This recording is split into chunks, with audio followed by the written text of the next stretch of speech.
Hello everyone, this is Hiral and I'm so excited to share with all of you the monthly magazine which is called The Magic Mirror. The topic for the month of April, which is the beginning of the financial year, is build bridges, not walls. Now it's so interesting for each one of us, what would these bridges be and what would the walls be? Let's explore. So what are these bridges and what are the walls? First, let's talk about the walls. In my opinion, when we talk about walls, at an organization level, it is about having a closed structure, not having the psychological safety where people openly speak up, and share their ideas. It can also be noticed in subtle, minor things like when people become very conscious when their manager arrives in the room and change the topic. So such smaller things also can be a wall. At the same time, bigger things like not ensuring inclusivity, having a very stringent, rigid hierarchy, all this, they might appear as SOPs or a structure, but they could turn out to be walls.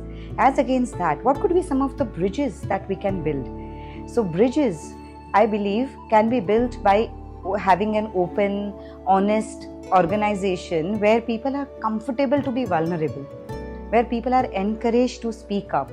Like our recent experience in coaching, while we are doing all these leadership interventions spread over 9 months, 12 months, there are always these one-on-one sessions where, there are candid conversations we have with the leaders and also people who report into them. And one of the most common thing that comes out, which in my opinion is a bridge, is that they are not able to openly speak up about their real issues, the authentic self. There is always a mask and a persona, all of Carl Jung that shows up in them, but somehow they don't get themselves to speak up what they feel.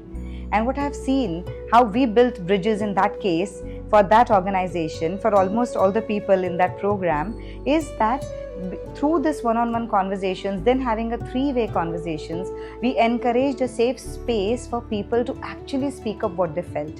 And that created magic. And now those two people are so comfortable working with each other. So sometimes smaller efforts like these also lead to a huge difference. So as leaders, what are some of the things we can do to ensure psychological safety? Well, first, let people feel and know that they matter, that they are valued, and they also bring value to the organization. Second, let them know that they should not be judged. They should feel so confident and comfortable sharing whatever they want to share. They should be their own authentic self.